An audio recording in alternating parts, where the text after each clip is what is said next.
Okay, thank you all, and welcome to the Planning Committee. And the first item on our agenda is any apologies for absence. I know we've had one. Yeah, from Councillor Keaton, Chair. Yeah, that's it. Thank you. No others? Okay. Item 2 then, any disclosures of personal or prejudicial interests? I have got 2, and Councillor Downing. Yeah, item 6 and then item 5 on item 6. Yes.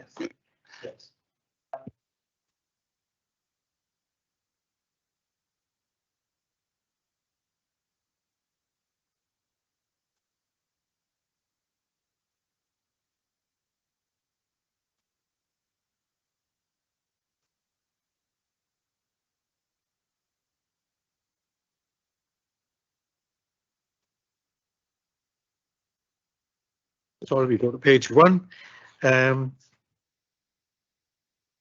page 2, page 3, and page 4. Somebody approve the minutes of the previous meeting, please. Thank you. Item 4, any items for deferral or withdrawal? Not at the moment, Chair. None. Thank you. So then we move on to item 5, which is the tree order and tree preservation order at Llanderw School, and you'll find that on page 5. And Alan, it's over to you. Thank you, Chair. This item is to consider the confirmation of TPO that was served on a single pine tree at Llanderw School. The tree is adjacent to an adjacent property, and during Storm Eunice, a branch broke off and damaged the roof of that property. So I had contact from local residents concerned that the owner of that property was going to take matters into his own hands about pruning that tree, which he was legally allowed to do, cut off overhanging branches without any restriction apart from to what didn't overhang his boundary. So the TPO was served. The owner of that property has objected, and hence why it's at committee. The objector commissioned a report for the objection that was a little bereft on detail. That it was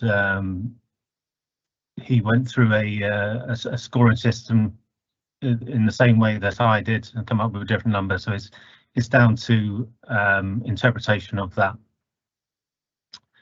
Our tree services unit do intend to do some pruning to the tree to prevent further branch breakage, and we must remember that the branch that broke did so in extreme winds, which any tree can lose branches in extreme winds. So on balance, and even though it's a council-owned tree, my recommendation is that the preservation order is confirmed. The objector has made a CPO application to remove the tree, which has been refused, and I understand that he's in the process of appealing that decision. So the recommendation is for confirmation. Sure. Thank you very much. And one of our local members is here today. And Councillor Fogarty, would you like to address the committee, please? Afternoon. Thank you very much for this opportunity. I'm Rebecca Fogarty, ward member for West Cross, and I want to speak this afternoon to support the confirmation of the tree preservation order. I've had a number of residents in the short time that I've been ward member for West Cross contact me about this tree, and I believe my predecessor, Councillor Mark Child, also had residents express concern to him about the future of this tree. And right they are to be concerned. We're living in a climate emergency, and we have to do absolutely everything we can to protect our natural habitats. When we consider the carbon capture of such a mature tree, its contribution to biodiversity, the habitat it provides, and the fact that it would take years to replace in terms of if we planted a similar tree elsewhere, the amount of time it would take to grow to such a level of maturity. Having read through the report from officers in detail, I can see nothing in the report to suggest that it needs to come down or that a tree preservation order is not appropriate. And I welcome the very sensible course of action to undertake some pruning, as has just been alluded to secure it as a natural asset for years to come. I just also want to draw committee's attention to the comments on the final page of the report from the previous owner of the lodge, the adjacent property, which indicate that protection of this tree was a planning condition for the building of that property when that first went ahead. And personally, I see no reason as to why that position would have changed. So for all these reasons, I would hope committee will support this recommendation. Thank you. Thank you very much. Any member wish to speak? No, no at all. Okay, well, thank you for that. We can see the recommendation there on page 5, which is that that the tree preservation order be confirmed. So we can. Sorry, Councillor. Oh, right. Okay, then we will move to the vote. Right. Nice to see you, Keith. Thank you very much. Right, Councillor Matthew Bailey, 4. Councillor Peter Black, 4. Phil Downing, 4. Alan Jeffrey, Mary Jones, Mike Lewis, 4. Richard Lewis, Nicola Matthews, 4. Mike White, Andrew Williams, 4. and Paul Lloyd. Yeah, 4. That's unanimous. Yeah, that's carried unanimously. Thank you very much. And moving on then to item 6 on our agenda. Is the, Can I interrupt? I need to declare interest. I came slightly late, so I need to declare some interest. oh, carry on, yeah. Yeah, I need to declare a prejudicial interest in item 5, and which I will leave the meeting for, and a personal interest in item 7. Thank you. Okay. Right, thank you very much. And moving on then to item 6, to determine planning applications under the Town and Country Planning Act of 1990. And the first item on our agenda is, you see item 1 on page 27, and that's at Llewellyn Road, Penllygare. And Andrew? Thank you, Chair. Yeah, members, since the update sheet was issued, Dŵr Cymru Welsh Water has written to advise that condition 15 regarding the potable water supply is no longer required, as it's in the process of being resolved. So if members go with the recommendation today, then that condition would be deleted. I'd also like to highlight that a further letter of objection has also been received, but no new issues are raised other than that's what's raised in the officer report. Thank you, Ian. So in terms of, this is the site location plan. The application is being reported to planning committee as it exceeds the alternate development threshold. The site is a committed site in the local development plan, and members resolved to approve an outline application for up to 200 dwellings in March 2015, subject to a Section 106 agreement. However, the Section 106 agreement was not signed, and the application was finally disposed of in 2019.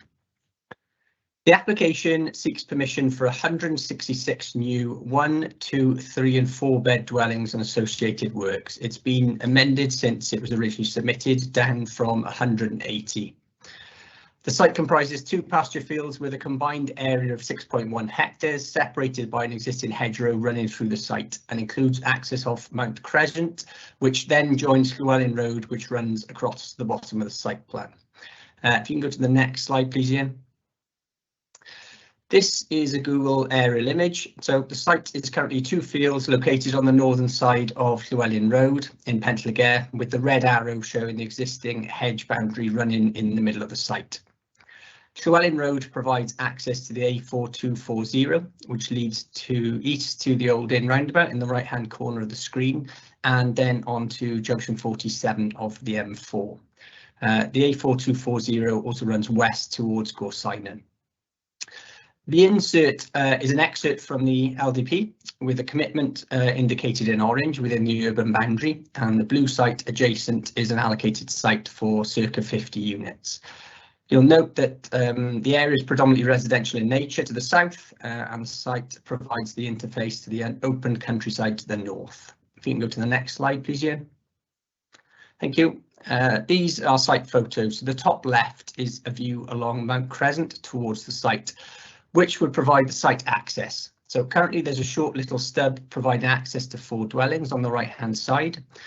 You'll note the oak tree on the left hand side over the top of the brick wall of the access. That's to be retained, but 2 U category ash trees are proposed to be felled to provide the access. The top right is a view left out of Mount Crescent onto Llewellyn Road looking east. The bottom right is a view right out of the access onto Llewellyn Road looking west, and the bottom left is a view across the site looking west from a central point. If you can go to the next slide, please, Ian. This just provides a wider shot of the access from the opposite side of Llewellyn Road, looking back towards north towards Mount Crescent. You'll note there are 2 pairs of semi-detached dwellings facing the street, and the far property has off-street parking on the far side. The carriageway would be widened on the left-hand side of the road, whilst the right pavement would remain where it is. That would provide for a 5.5 metre carriageway with pavements either side, and the inset in the bottom left-hand corner just shows the existing road from above for reference. So just note the driveway adjacent to the site at the top. If you can go on to the next slide, please, Ian. Thank you. So these are further site photos within the site. The top views are looking across towards the existing farm on the eastern side of the site in the top right hand corner. So we're currently in the hedgerow that divides the 2 parcels. You can then see towards the telecoms mast in the northeast corner of the site. That's shown in the middle of both photographs, and then towards the northern boundary on the left hand side. The bottom right is a view across the southern boundary of the site from its western edge, with dwellings on Llewellyn Road backing onto the site on the right hand side. And the bottom left is a view of the central hedgerow running through the site from a similar position at the western edge of the site. If you can go to the next slide, please, Ian. So this is an overall site layout plan of the 166 dwellings. You'll note that it provides for an access into the western field from Mount Crescent, with a linear east-west spine street joining the parcels of land. The hedgerows trees that run north-south along the field boundary are largely retained, with a local equipped area of play located at the entrance to provide a central focal point adjacent to the attenuation basin. You'll note the important trees around the site are being retained and will be supplemented with further planting. And the next slide just shows each half in a bit more detail. So if you can go to the next one, please. Thank you, Ian. This is the western field. So you'll note that access is narrowed upon entry to provide a priority junction and ensure there's no impact on the existing oak tree that I pointed out in the photograph. The development has outward facing edges, which is encouraged for surveillance, and an active travel route / trim trail along the edge. You'll note that there are green verges have been incorporated along with trees in build-outs in the east-west streets, and the active travel route provided along the southern street. Properties generally have side drives in the main, with some limited frontage parking broken up with planting. The dwellings on the southern boundary back onto the rear gardens of properties on Llewellyn Road, with a pedestrian link to Martin Street on the left-hand side. The leak provides the focal point at the entrance to the site and is well located for both halves of the site. You'll note that there are some orange dots on some of the dwellings. Those convey that they'll be 2.5 storey, generally for townscape purposes. If you can go on to the next slide, please, Ian. Thank you. This is the eastern field. So again, the eastern portion of the site has predominantly outward facing edges in the northern half of the site and adjoins the existing farm in the southeastern corner. The trim trail continues around the eastern half of the site, providing an attractive route for exercise. You might be able to see the purple and blue stars, which denote the affordable units, which are interspersed well in the development. The purple are social rented units and the blue stars are intermediate affordable housing. And the active travel route provides a direct access to the main access into the site on the southern boundary of the site. If you can go to the next slide, please, Ian. Thank you. These are the proposed street scenes. So you'll note there is a plan indicating where these are taken from. Section AA is the primary street. That's on the top and shows a section through the primary street running east-west looking north. You'll note that there are generally the site comprises of modern dwellings of between 2 and 2.5 stories, modern finishes including brick and render, grey UPVC windows and doors, and flat roof porches. There's considered to be good detailing on the corner turning properties, and what you will note there is the topography of the site. So yeah, there's different materials to add interest, and 2.5-storey properties on the right hand side overlooking the gateway public space. The section BB shows a private drive along the northern edge of the development facing south. You'll note the dwellings are of a similar design, again incorporated in brick and render, with traditional pitched roofs and gable features. And there's a corner turner on the left hand side fronting onto the trim trail to provide active surveillance. Section CC shows a secondary street in the eastern side of the site looking north, providing for a mix of dwelling types, including 2.5 stories with dormer windows. And section DD shows a tertiary street with good articulation and shows the commonality in design throughout, along with street trees. In terms of consultation, as I said, we've had a press notice, site notices and neighbour consults, and 57 letters of objection were received in response to the application, and that was subsequently followed up with a further 7 letters raising concerns with noise and disturbance, increased traffic on local roads and junction 47 of the M4, the capacity of local schools and infrastructure, and concerns with the loss of green space and proximity to the mobile phone mast. Allied to this, Councillor Fitzgerald has also objected to the proposals for various reasons, including the allocation has changed since the UDP. Access should be gained from Talbot Street. Affordable housing would not be policy compliant. There are local flooding issues and local schools are over capacity. Notwithstanding these concerns, following amendments and reconsultation, there have been no objections from internal and external consultees subject to conditions. In terms of principle, the site is a committed site in the LDP and is located within the urban boundary. The development has gone through several iterations, resulting in a reduction in numbers to overcome placemaking concerns, and provides a good level of green infrastructure within the street and across the site, retaining important features where possible. In terms of residential amenity, the distances are considered acceptable, and circa 28 metres between existing properties on Llewellyn Road, and generally there are back-to-back compliance with the SPG criteria within the site. The Local Highways Authority has not objected and raised no issues with regards to the access or the level of two-way flows during peak hours, which is considered to be a worst case scenario, because as I said, it was assumed on the basis of up to 200 units and we're now at 166. The Local Highways Authority consider there to be minimal impact on junction 47 of the M4. Colleagues in pollution control have not objected in terms of noise disturbance, and a KEMP would be attached as a condition of any permission. That's a construction and environment management plan. There is localised flooding existing on site, but drainage would be restricted to current greenfield rate, so it wouldn't exacerbate the situation, and any exceedance flows would be confined to the highway and would not result in increased flooding elsewhere. Actually, access to one culvert would actually be improved. The site flows to the Gowerton wastewater treatment works, so surface water removal would need to be secured via condition, and there are no concerns from the ecologist or the tree officer subject to conditions. Viability is an issue on the site, and in terms of education contributions, the authority consider that they're justified for both English medium primary and secondary schools, so that is Penllygare Primary and Pontedilais Comprehensive, along with the Welsh Medium Secondary School Goir. A total contribution of £1,372,504 would therefore be provided, with the bulk going to the 2 English medium schools. Following an open book viability review, the applicant has indicated that only 10% affordable housing could be provided on site. 15% would be policy compliant, but the policy does allow for a reduction on viability grounds. So 17 units would be provided in a roughly 60-40 split between social, rented and intermediate housing.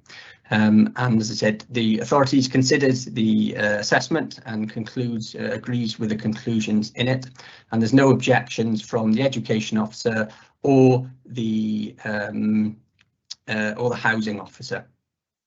So overall, the proposal is considered acceptable on balance and the officer recommendation is one for approval, subject to the conditions outlined in the report and Section 106 agreement to secure the affordable housing provision and education contribution. Thank you, Chair.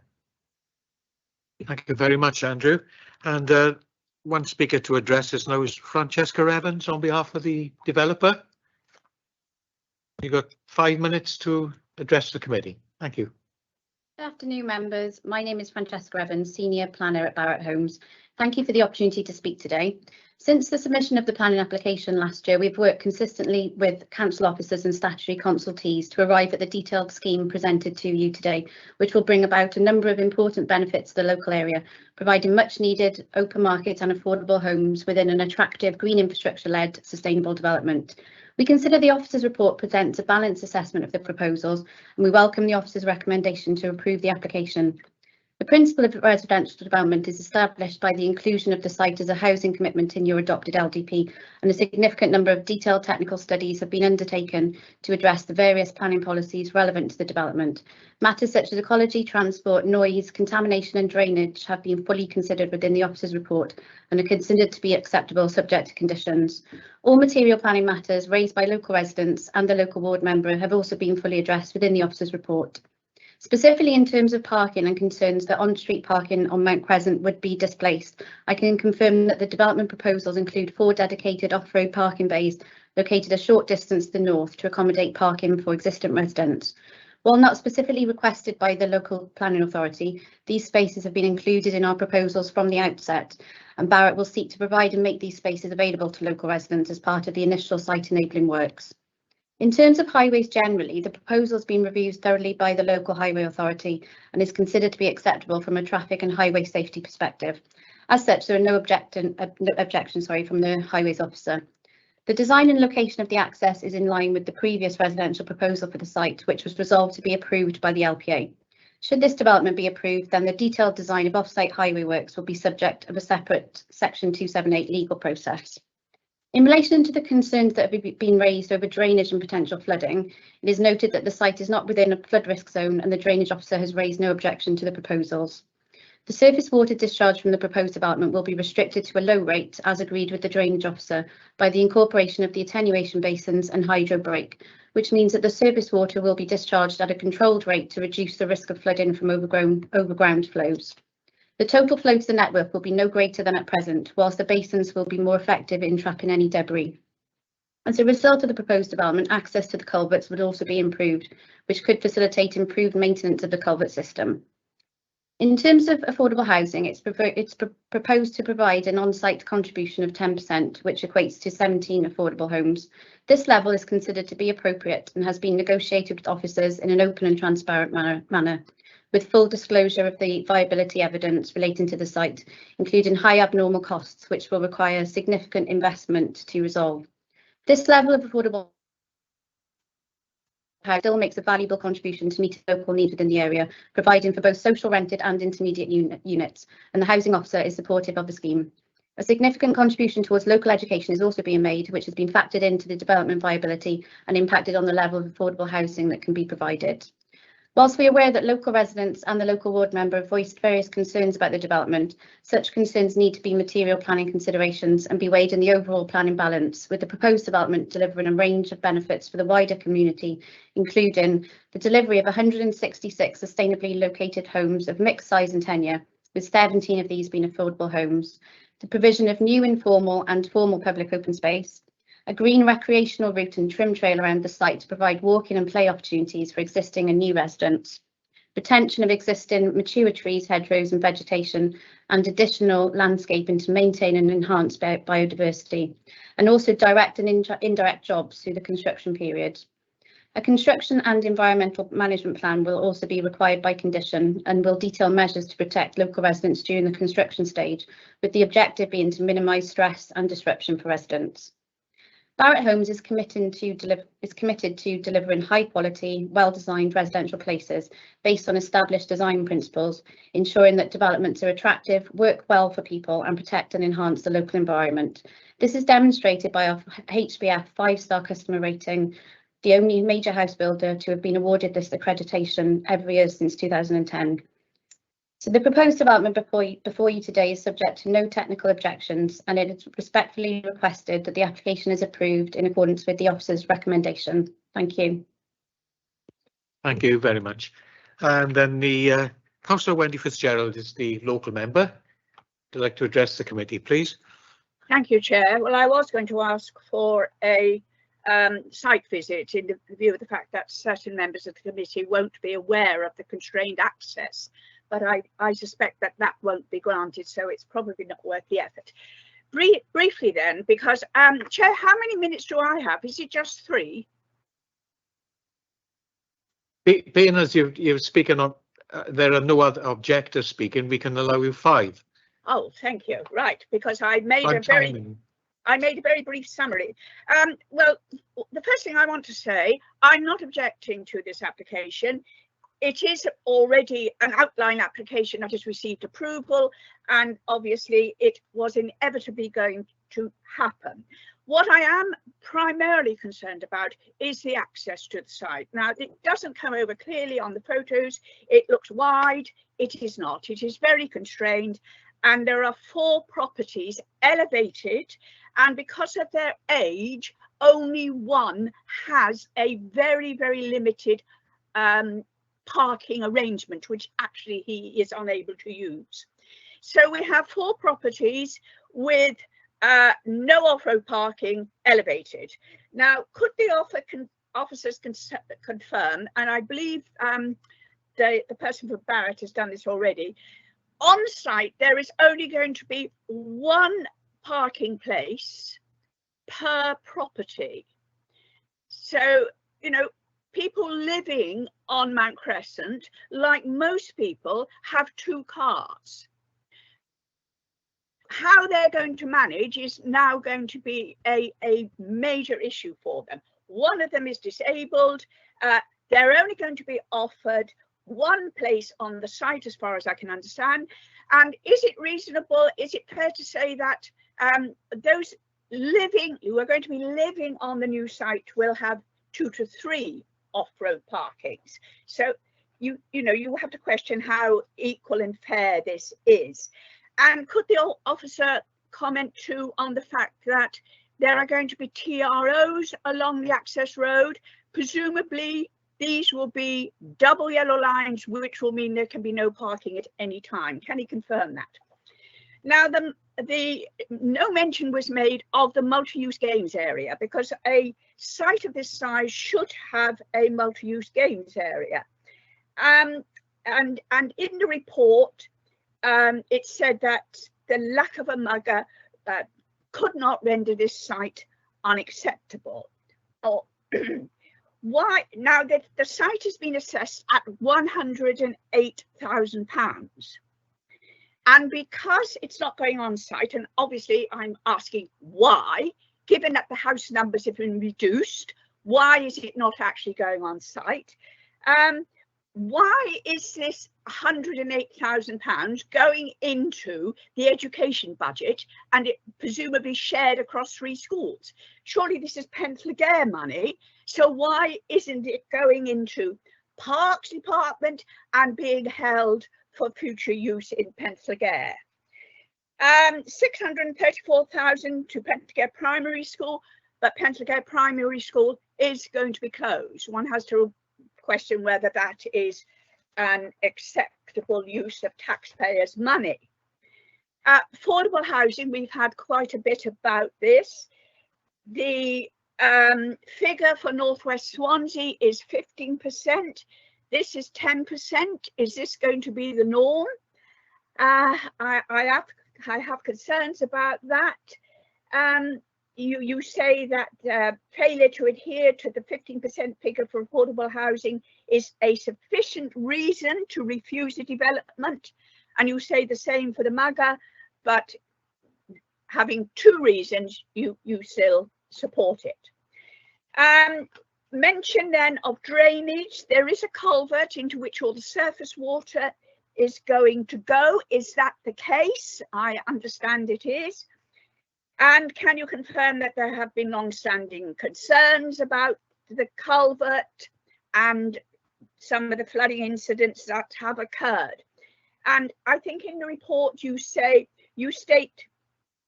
I'm quoting here, that discharging surface water into the culvert does not mean the developer assumes any responsibility for it.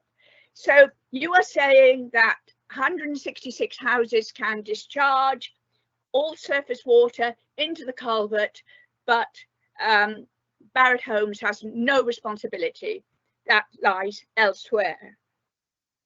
I am very, very concerned about this, given the flooding incidences that have occurred. You then make mention to Lisnini.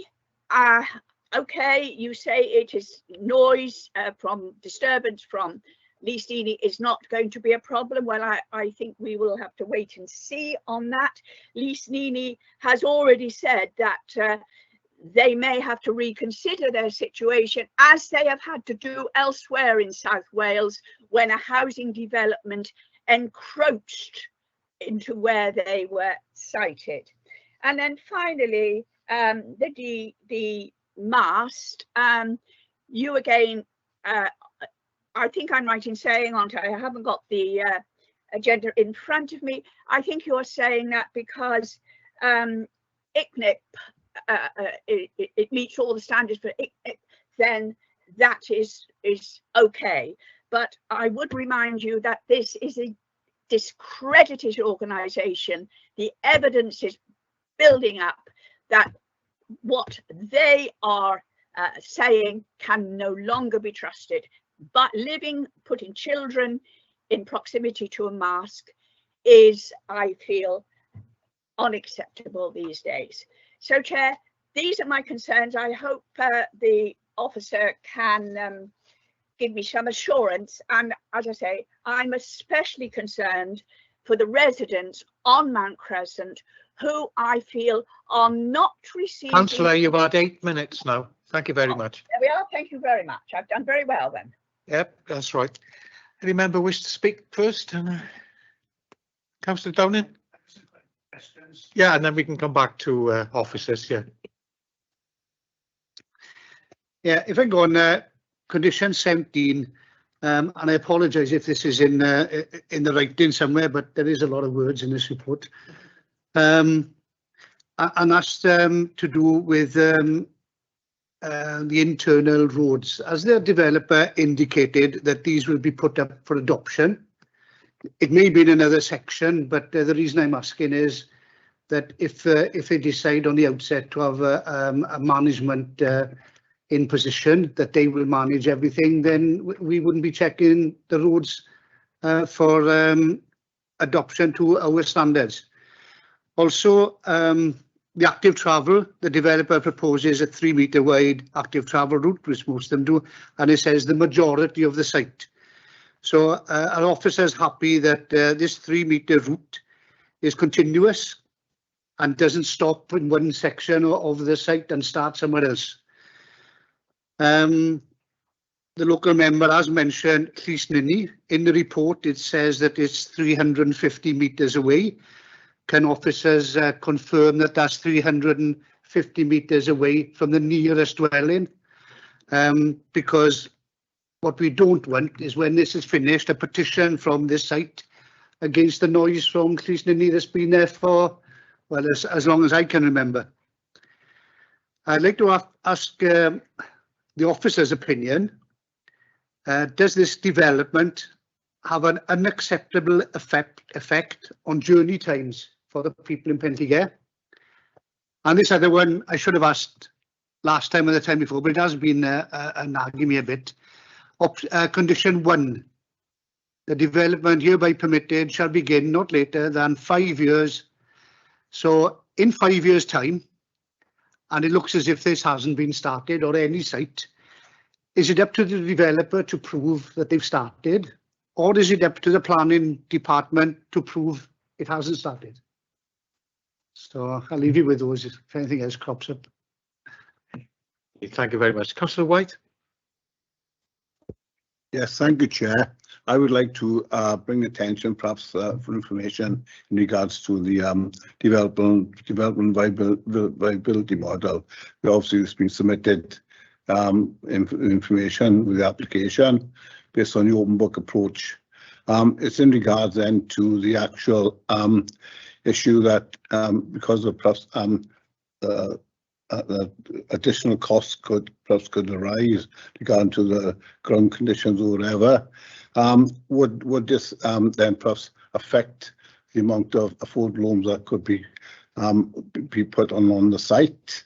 And if that is the case, that the developer will give us the option of either you want the affordable housing, or we'd have to further cut the contribution from education from the 106, because I noticed obviously the £1,009 that's been indicated for the MUGA seems to have been top sliced from Francesca School and Ponton the school in the original 106 figures that was submitted. So if I could perhaps have a clarification on that, please, Chair.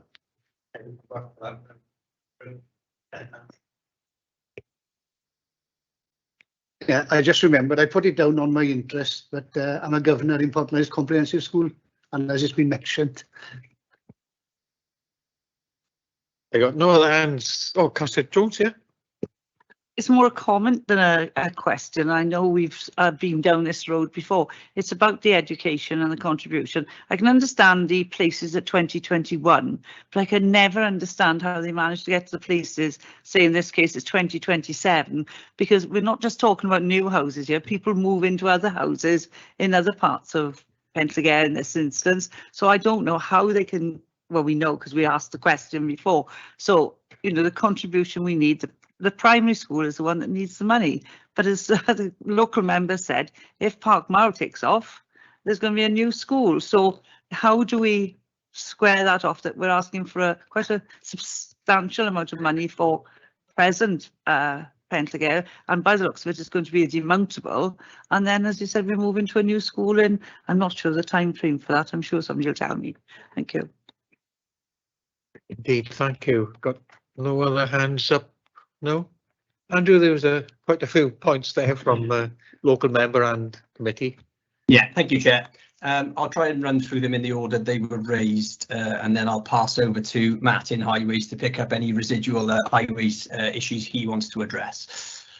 In terms of Councillor Fitzgerald, obviously the properties on Mount Crescent don't currently have any parking. One of them does, and as I said, they don't have any off-street parking, and they don't effectively have any right to park outside their properties. They do currently, but you can see Mount Crescent is designed, it's almost always been designed as a potential future access. There's no turning head at the end. It hasn't been designed as a cul-de-sac. And notwithstanding that, the applicant is proposing to provide for car parking spaces as well. So that's not something we've insisted upon, but it's something that the applicant is indicating within the site.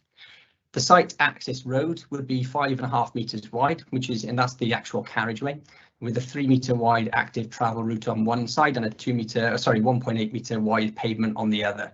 So the access is to adoptable standards, would allow 2 vehicles to pass and potentially parking, but I'll leave the TRO issue for Matt to pick up. In terms of the multi-use gains area, the Fields and Trust guideline recommend a contribution is sought.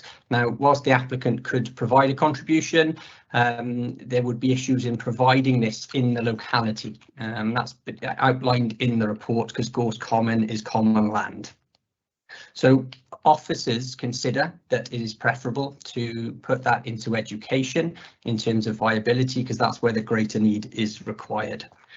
In terms of the affordable housing, as I've said, 50% provision is sought. That is a target, and that is subject to viability. So the policy itself allows for a reduction when it can be demonstrated. And what we have to consider is whether the development overall is a sustainable development, and we consider it is. In terms of drainage, as has been alluded to, any drainage from the site would be controlled by the SAB, but notwithstanding this, it would be restricted to greenfield flows. So whilst they would be obviously more hard standing across the site, the actual discharge rate would be the same as a greenfield site. So that's how it would be designed. Llys Nini haven't objected to the application. and the applicant has submitted a noise assessment with the application as well. So pollution control colleagues have considered that and don't consider there to be any issue. In terms of Councillor Downing's question about that, it is 350 metres to the nearest dwelling. There's also evidence in terms of a defence, in terms of existing noise nuisance. Things have changed in terms of providing reasonable and proportional response to control noise. In terms of the mast, well, ICNIRP is still the official professional body that we have to consider, and there's no guidance to say how far at a national level to say how far away you need to be. So providing a mast meets the requirements and gets their ICNIRP certificate, it's considered to be safe from a planning perspective. So Councillor Downing has queried the applicant's intention with regards to adoption of the roads. I don't know, in all honesty, at the moment, in terms of whether Barrett's intend for the roads to be adopted or not. This condition seeks to ensure that if they are maintained privately, that they're constructed to a suitable standard and maintained as such going forward. So that's what that condition is there to do. If they're adopted, then, as I said, under the Section 278, Section 38 approval process, we have control over that. In terms of journey times, as I said, the impact on junction 47 is considered to be negligible and no difference to daily fluctuations. With regards to the commencement of development, the applicant has 5 years to commence development. Now, effectively, what they need to do in advance of that is discharge all pre-commencement conditions. That's one of the key things they are required to do.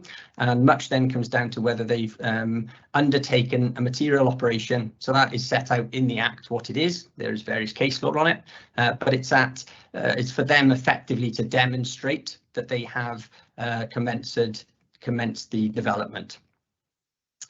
In terms of Councillor White, the Section 106 agreement before you is that is included in the planning obligations in the planning obligations section of the report. If anything changed, so as I said, if members resolve to approve the application, Section 106 is signed and anything changes, then in the first 5 years, we don't have to agree to any changes, providing we're being reasonable as an authority. The applicant would have to come back to us. It would come to members to consider it on that basis. But at the current time, the applicant has indicated this is what they can provide, and that's what we're considering. In terms of Park Mile and education, then yes, there is a new school proposed there.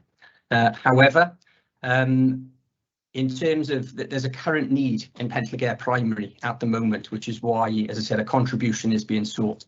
Colleagues in education are aware of that, and it might be a situation where temporary classrooms are provided that can provide accommodation on this site, but then be accommodated into the Park Mile site. But there is a need at the moment for education contributions towards Penllygare Primary, and that's what's being provided for in the Section 106 agreement. Thank you, Chair. Thank you very much, Andrew. No other member wishing to? Oh, Matt, sorry. Yes, highways. Beg your pardon.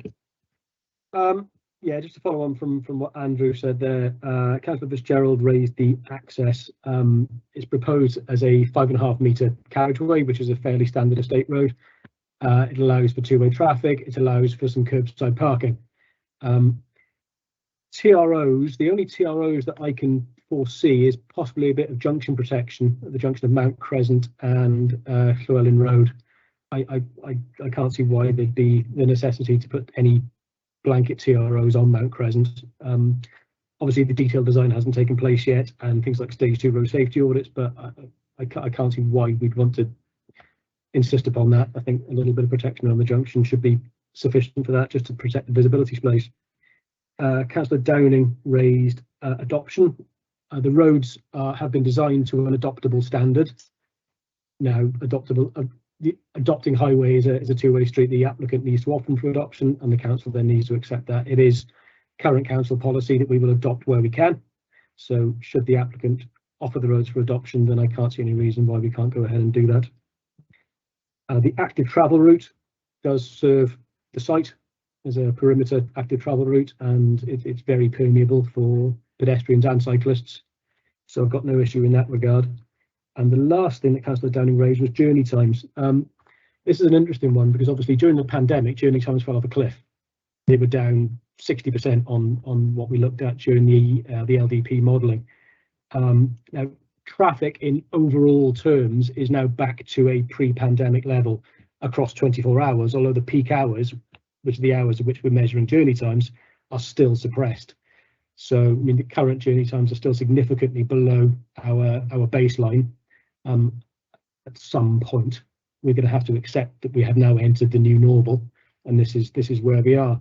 But given the limited impact on the strategic network from this site, I'm not concerned that there's going to be any adverse effect on journey times. Right, thank you very much for that. I got no other hands up. So that's the case, then we can see the recommendation on page 74 that the application is approved subject to the applicant entering to a section 106 in respect to the contributions listed and the conditions indicated. Except condition for feature. Yeah, okay, right, oh yes, except that one condition. Then, so we can, Gareth, when you're ready, please, we can. Councillor Matthew Bailey, 4. Peter Black, 4. Phil Downing, 4. Alan Jeffrey, 4. Mary Jones, 4. Mike Lewis, 4. Richard Lewis, 4. Nicola Matthews, 4. Mike White, 4. Andrew Williams, 4. Paul Lloyd. 4. Unanimous again, Chair. Thank you very much. Right, and then, excuse me, we move on then to item 2. You'll find that on page 87, which is Broadview Lane. And that's our Chris, sorry, yeah, thank you. Yeah, thanks, Chair. Yeah, obviously we visited the site this morning. I think quite a few councillors were in attendance. Were able to see the site for themselves and see the proposed development. So the site currently accommodates a single dwelling, and the proposal is to demolish the existing dwelling and erect a building which will accommodate 3 flats. The block plan which Ian is showing you at the moment is an existing block plan, so that basically shows the existing building. As you can see, the front elevation of the building broadly aligns with the 2 neighbouring properties, and obviously the rear elevation is staggered somewhat with numbers 3 and number 1. I should mention, Chair, the update sheet does make reference to a couple of areas in the report. Part of the report refers to number 3 Broadview Lane as being number 1 and vice versa, as to one of the reasons for refusal. So that will need to be amended, but just to avoid any confusion, the property to the as you're looking at the application site from the front, the property to the left is number 3 and the property to the right is number 1. So as you're looking at from the front, they go 3, 2, 1 from left to right. If you can go on to the next slide, please, Ian. So this is a block plan showing the proposed building. So there was a bit of discussion on site this morning in terms of how far the actual building projected beyond the rear elevation of number 3. So I've actually taken some measurements. So the building projects 4.9 meters beyond the rear elevation of number 3, and it projects 1.4 meters beyond the rear elevation of number 1. As you can see there, the building line of the building, I would say, respects the building line of the 2 neighbouring properties, and the front of it is probably in a very similar position to the existing building. So if you can go on, please, Ian. So that is a street view of the existing situation. So we've got the application building as the middle building, number 3 to the left, number 1 to the right. So as you can see there, the eaves height of the application building and the ridge height of the application building sits in between the eaves and ridge of the 2 neighbouring properties. We'll move on to the next slide, please, Ian. And this is the proposed building. So the proposed building, it has at basement level, there is parking being proposed. So there's 4 spaces at basement level and 1 parking space to the front. And then at ground floor, first floor and second floor level, you've got a 1-bedroom flat on each level. So as you can see from that street view, the ridge height of the building steps up gradually from number 3 and is actually lower than number 1, which is pretty much what you'd expect. But the eaves height does not do that. So the eaves height of the building doesn't step up nicely like it does for the ridge. The eaves height of the proposed building is obviously significantly higher than number 3, but also higher than number 1, which we've discussed in the report, and that forms part of the first reason for refusal. If you'd like to go on, Ian. So this is the top right drawing is the side elevation of the building facing onto number 3. So for the members who were there this morning, you will recall that we actually walked up those steps shown in that drawing, and we kind of stood towards the rear part of the building. So that is the existing building. As you can see, you've got the basement area to the front, and then the kind of 2 main floors with the small lean-to extension on the back. And the next drawing should show the proposed building. So as you can see there, the side elevation, it's a significant increase in the scale and mass of it. The eaves height of the building is it's an increase of 2.5 meters above the eaves height of the existing building, and obviously it projects much further back than the rear elevation of number 3. So obviously there was a bit of discussion about the impact of number 3 in the rear garden and so on, but in essence the building projects out nearly 5 meters more than the rear elevation of number 3, and obviously you're faced with a very high blank wall quite close to the common boundary between the 2 gardens. If we could go on to the next slide, please, Ian. Again, top right is the side elevation facing number 1. So I don't think we didn't actually go and look at that elevation, but that just gives you a flavour of what number 1 is facing at the moment. And if you go to the next slide, Ian, again, you can see the increase in the bulk and scale of the building and its projection backwards into the site. So there's obviously quite a big change in the nature and scale of the building. I'm not sure if that's the last one, Ian. There may be one more of the layout plans.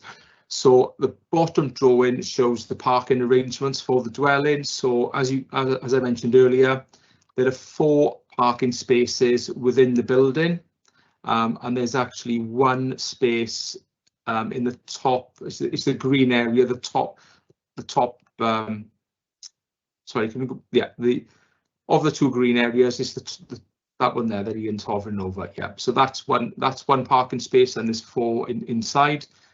Parking requirements for the flats, that each flat has got 1 bedroom. So our parking SPG only requires 1 parking space for a 1-bedroom flat. So as things stand, more than enough parking is being proposed as part of the development.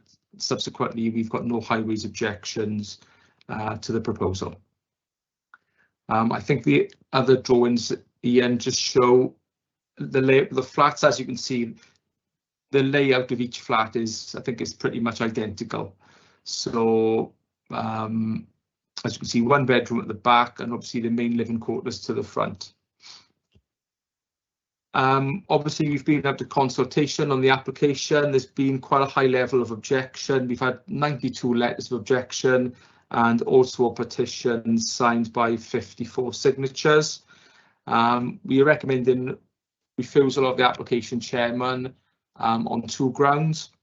One is that we do not consider the general form, design and scale of the building to be acceptable in visual terms. We think it relates poorly to the true properties either side, and fails to preserve or enhance the character of the conservation area. And secondly, we think there will be a harmful impact on the two neighbours. I would say the biggest impact is going to be on number 3. Obviously, the orientation of the buildings is such that there will be an overshadowing impact on number 3, which we discussed briefly on site. But we think there's an overbearing impact on both numbers 3 and number 1, albeit number 1 to a lesser extent. So the recommendation is one of refusal, Chairman. Thank you. Okay, thank you very much, Chris. And first I got Pauline Cooper, if you're with us, as an objector. Yes? Yes. Yeah, okay, I can see that. You've got 5 minutes to address the committee. Thank you. Okay, thank you. I'm going to share this time with my neighbour, but I'll begin. Thank you for the opportunity to speak on behalf of the neighbours and local residents situated on the approaches to 2 Broadview Lane. I appreciate this morning's requested site visit. I was informed it was not permitted to approach committee members on the visit, although it appears the applicant and his associate were not bound to comply. We fully support the recommendation to refuse this application based on the negative impact on the visual and residential amenities. These concerns have been repeatedly raised over the last 18 months on successive amended proposals. The inclusion of this site in the Mumbles Conservation Area in early 2021 should ensure the wider locality is protected from such an imposing development. The proposed building with increased ridge height, shallow pitch roof and box design creates a massing that approximates double the volume of the existing property and as such is out of keeping with the existing street scene and wider vista. It extends beyond the rear building lines of adjacent properties by several metres, causing significant overshadowing and impeding access to natural daylight. Broadview Lane does not benefit from direct sunlight between October and March due to its north-facing location, cliff face and tall trees behind. With the low elevation of the sun, the building would have a significant impact on the already suboptimal daylight to the neighbouring properties. We cannot agree with the traffic access and parking appraisal. As committee members experienced this morning, parking and manoeuvring is a challenge. An increase in dwellings from 1 to 3 will produce a commensurate increase in ancillary delivery and service vehicles and visitors to the site. With insufficient on-road parking and no turning circle in Broadview Lane, the sanctioning of additional traffic will cause further congestion that can only enter or exit the lane by reversing in one direction. The lane is unadopted, has no street lighting and no pavement provision, and is approached from a single track steep 1 in 5 gradient hill. We acknowledge the site is in need of redevelopment, but it should be for a single dwelling of appropriate design and scale that respects the visual and residential amenity and meets the requirements of the parking SPG. Hi, just introduce myself. My name is Roddy Jones. I'm the owner of number 3 Broadview Lane. As owner of number 3, we are positioned at the end of Broadview Lane with protected woodland at the east side and also above a vertical rock face at the south side, which you've seen today. The mature trees of the woodland cast a large overshadowing effect and affect the light at the rear of our house. The proposed building would have a significant overbearing and overshadowing impact to light at the rear of our house and also to the side where we have a bedroom window facing the proposal. Regarding the scale, we believe the scale is excessive in terms of height, width and depth, and it would be, in our opinion, overdevelopment for the nature and size of the site. The design doesn't sit well and is not in keeping with our neighbouring properties. The final point I want to make is the scope of the construction work. I appreciate this is not material matter, but I want to bring it up. The extent of excavation work to remove the limestone bedrock is of great concern to both us immediate neighbours. In some areas, there's 3 stories of bedrock at nearly full width of the site would need to be extracted and is alarmingly close proximity to both neighbouring properties. There is no available space on the lane to manage the vast amount of extracted bedrock, and this will no doubt block access to the end of the lane. The steep and difficult access of the roads leading to the site will undoubtedly be affected by the extent of the removal. My last point is a very, very rough approximate calculation. We would need 440 10-ton trucks to take the excavation of rock from this site. based on the plans. We sincerely hope the Planning Committee will follow the recommendation of the Planning Department and refuse this application. Thank you, Chair. Okay, thank you both. And then we have Mr. O'Brien is the applicant. Got your 5 minutes as well. Hello, my name is Alan Seeger, architect, ASA Architects. Thank you for allowing this time with the council and councillors. I'd only point out at this time I have 2 students, one from America and one from Spain, observing this meeting as part of their course. My main points are, I have been dealing with this application for 19 months with the planning officers of the council.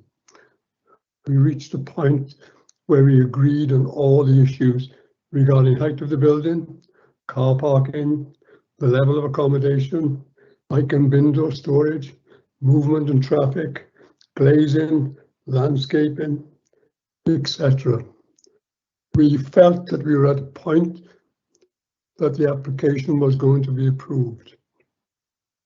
It appeared on a sudden rotation of officers that there was a decision at that point to refuse the application. I have had no opportunity to amend the application and dealing with the new planning officers who are dealing with it. I feel due to this situation that the application, that the council and the planning office should allow me to amend the application so that I can address the 2 issues that have now been raised. I think that's my point today. Thank you, officer. Thank you, council. Does Mr. O'Brien wish to address this? No? No, not really. Just to echo Alan's points, I think. We've spent 19 months sort of working on this application. We worked with Liam Jones and Stuart Hayes. We've looked at all the objections that have come in. The mass and scale of the building we redesigned specifically based on their comments, and they told us specifically they were happy. Placemaking and Heritage, as specialists within the council, have written a report saying that they are happy with the mass and scale.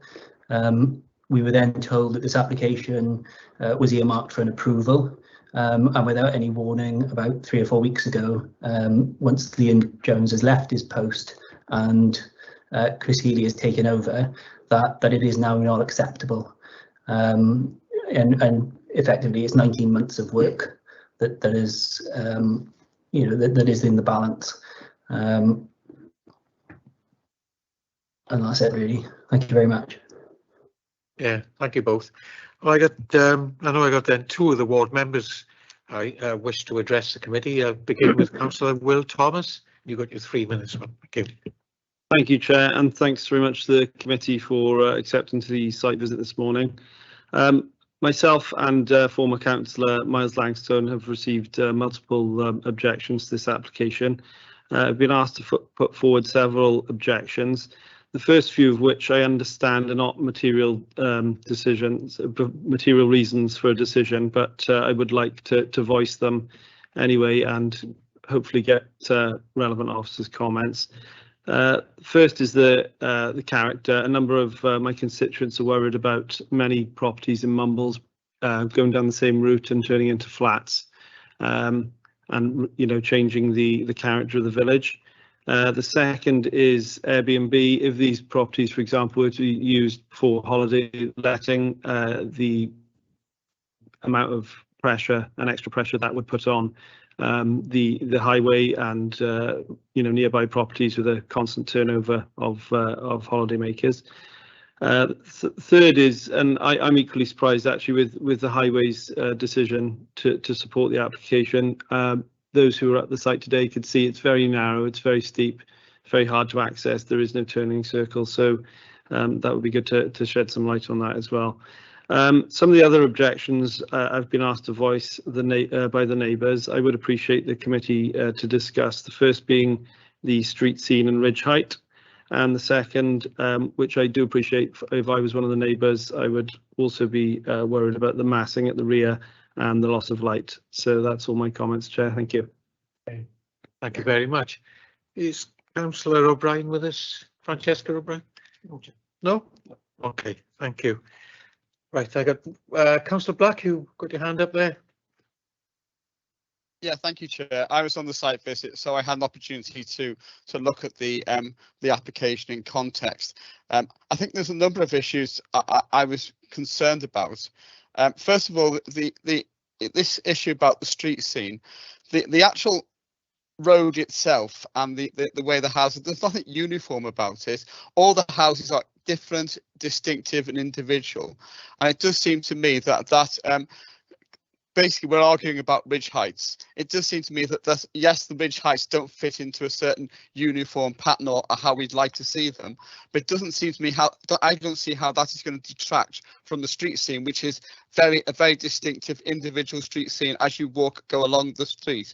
So I personally don't understand that particular objection, and I would not be adverse to saying that is an acceptable appearance of that particular development. The area at the back obviously is going to be of concern. We went round the back of the property to look at how far back it came. I could see that there would be some overshadowing of number 3. However, the area at the back is a very steep bank. There's a very small area of amenity area available to number 3 at the back before it goes right up. And it does seem to me that the building does not, that particular scale of the building would not have the impact which I think is being suggested for. So on balance, Chair, I find both the objections to be well, I think fairly subjective, and I wouldn't be able to support them. My view is I cannot see a reason why this cannot be approved. Okay, thank you. Councillor Jones. Thank you, Chair. I asked Chris this morning about the sunlight and the orientation of the properties. I think someone, probably one of the objectors, told us which way it faced, but it is difficult. If we could see it on the plan that's north and south. I mean, we tried to look at the rear of the property, but it was quite difficult because I'm very concerned about this bedroom window in number 3. It's already overshadowed. It's behind a wall, if it's the right one that we were looking at this morning. So I can't see how there's going to be any more overshadowing when it's already in a dip. It's not up there, it's down there, if I can put it that way. It's on the bottom floor. And I have to agree with Councillor Black. The houses there are all different. If you go to the very far end, where we turned round, actually, the chair, myself and Councillor Black, there's a house there being having renovations, and that's very, very tall, but of course it's the other side and it's not sort of hemmed in, I suppose, as this one is. It is difficult because it's a strange site, as a lot of them are in Mumbles, they're up against the cliff face and there isn't much amenity either front or back. But I can't see that the overshadowing is going to be to the extent that we're being told it is. But I do want to know which way it's facing and which way the sun is coming across these properties, because a lot of properties along there in Mumbles lose the sun anyway in the summer at lunchtime, and somebody said they don't get very much in the winter anyway. Thank you. Chairman, I think looking at this scene, if I was living either side of this particular development, I'd be very unhappy. I think it's over intensification.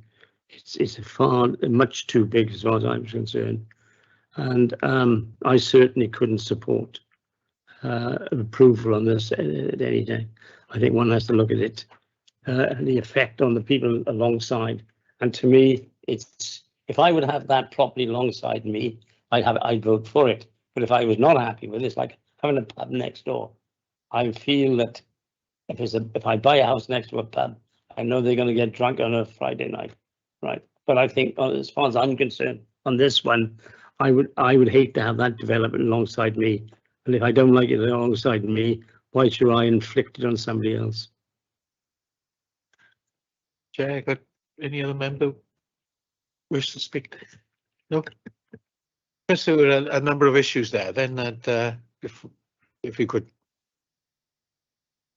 Yeah, of course. Yeah. So, well, I've made a note of them. I think mention was made by the ward councillor about whether the introduction of flats into the area would kind of set a precedent for further flatted accommodation, which could potentially harm the area in various ways. But in terms of the principle of flats, we've got no objection to that per se. Obviously, what we are more interested in is the form and design of the building. So whether this was a single dwelling or flats, it wouldn't make a huge amount of difference to us, as long as there was no adverse impact on neighbours and the design of the building was okay and the parking requirements and so on were acceptable. So we haven't really got any objection to that. There's no policy objection to the use of flats in the area.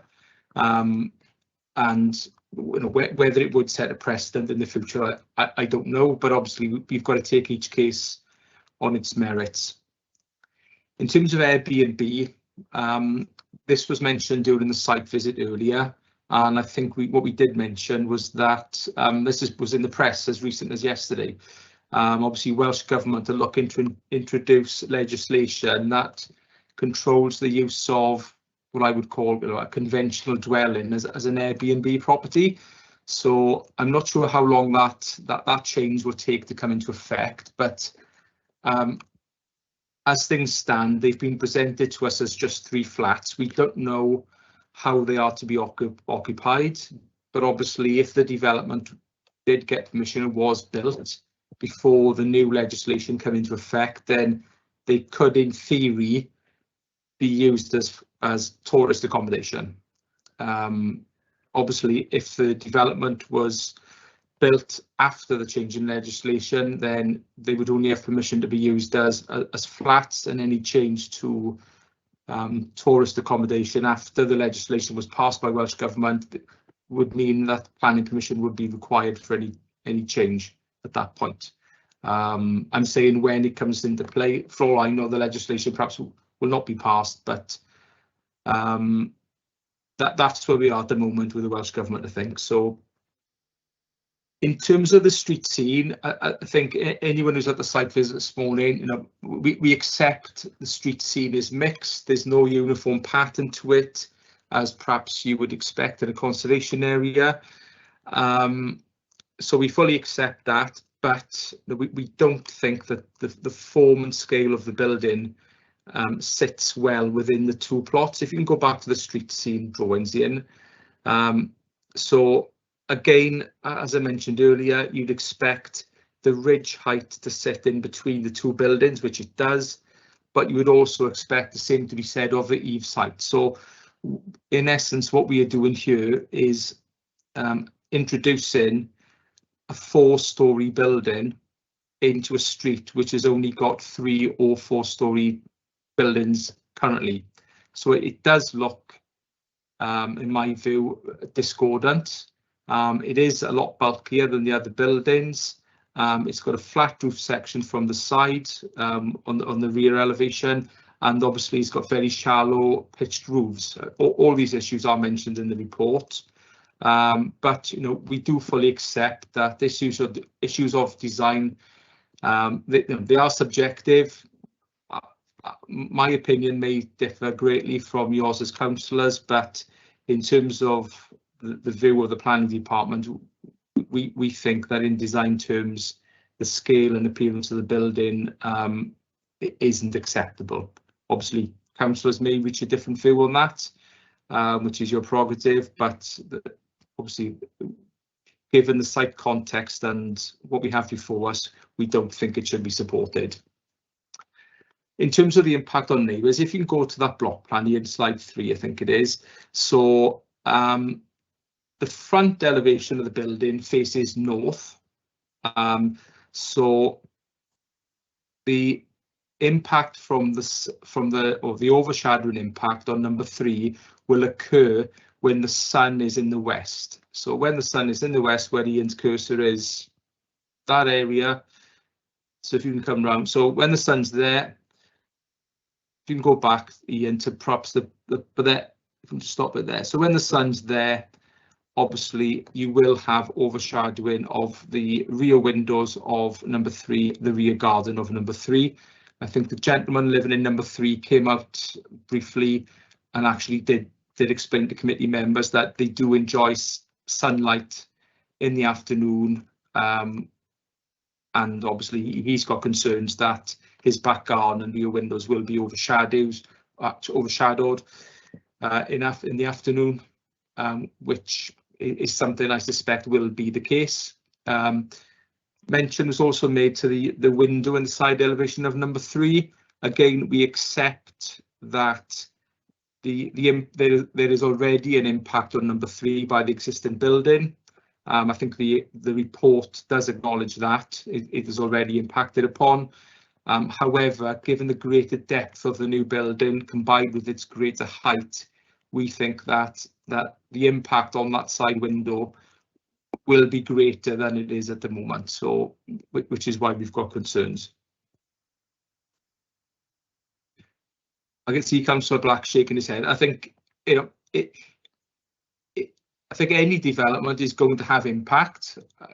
I think it's got to be accepted that there will be an impact. The question for you, Councillor, is whether the increased impact is great enough to warrant the refusal of the application on that ground. I don't think we can say, any of us, that there's no impact on that window, but it depends on the increased degree of impact.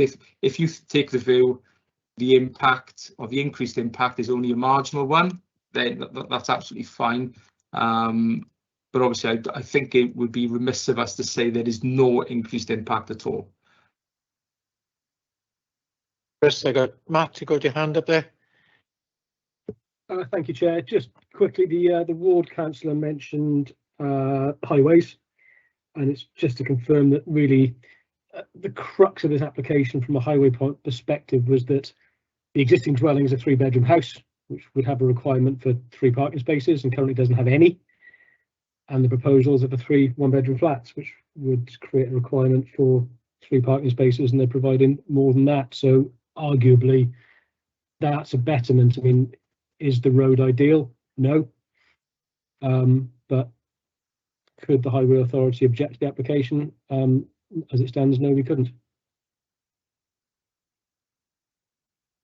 Councillor Lewis. Thank you, Chair.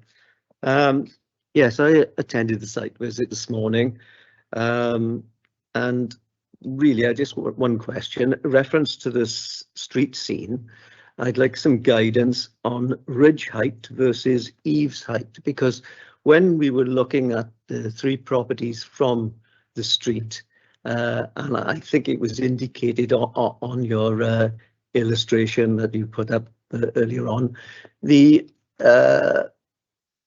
gradient going from number 3 to number 1 seemed quite perfectly adequate, and number 2 wasn't really above the gradient. Yes, I agree that the eaves height varied from 3 to 2, but we've always been looking at ridge height rather than eaves height when we've been looking at plans of greater numbers of houses and overshadowing. I just wanted some guidance on that, basically, because as far as I could see, I couldn't see a problem with it, but that's my view. Thank you. Okay, yeah, thank you. Councillor Black, you've got your hand up. Is that again? Yeah, thank you, Chair. I just wanted to say, it seems to me that the decision here is quite marginal, whether or not you feel the street scene is badly impacted, what you think in terms of the impact of the massive developments in terms of overshadowing. My view is that window is a ground floor level. It's already overshadowed by the building. There may well be some further marginal overshadowing. I don't think it's going to be significant. It seems to me that the impact of any overshadowing is going to be on the area behind number 3. And that seems to me the main impact. But in terms of that window, I think it's marginal. That's just why I was shaking my head. Thank you, Chair. Thank you. Oh, sorry, Councillor Jeffrey. Just a question of thought. With so much excavation going to be taking place, I just wonder if Chris could advise us what would be the possibility of disturbing the foundations of houses on either side, because apparently there's going to be quite some substantial movement of hard rock, which I would think would cause a substantial amount of vibration during the excavation. Thank you. Is there any response to that? Or yeah, I'll respond to the three queries. Yeah. Going back to Councillor Black, yeah, I think you've hit the nail on the head. The impact on the side window is marginal, as it explains. I think we both agree on that. The biggest impact, in my view, will be on number 3. There will be an impact on number 1, but the biggest impact, in my view, is on number 3. And yeah, I totally agree with your view in that the impact will be on the rear elevation of number 3 and the rear garden area. The impact on the side window, there will be a slight impact, but as you say, the increase is marginal. So yeah, going back to the issues of ridge height and eaves height, Ian, can you show that? Sorry, the slide again. I think it was slide 3 or 4.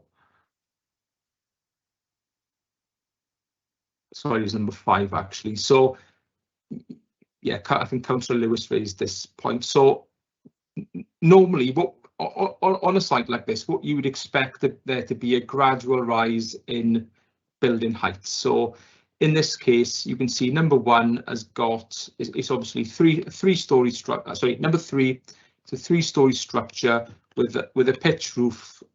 Looks to be a pretty much standard ridge height with a pitch of probably somewhere in the region of 30 to 35 degree roof planes. Number 1 is pretty similar. So again, 3-story structure with a roof that is probably in the region of 2.5 meters high from eaves to ridge. Again, with a roof planes which is probably somewhere in the region of 30 to 35 degrees. So in terms of the application building, obviously it's a 4-story structure. So they're obviously trying to fit in that full story level of accommodation at the top level.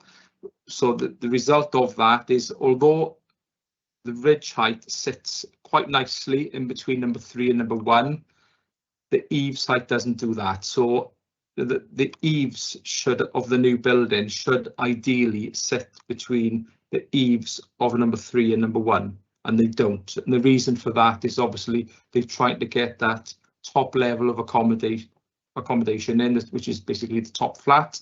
And to try and compensate for that, they have proposed a roof form with a very, very shallow pitch to it. If you look at the side elevation, Ian, I think you can see,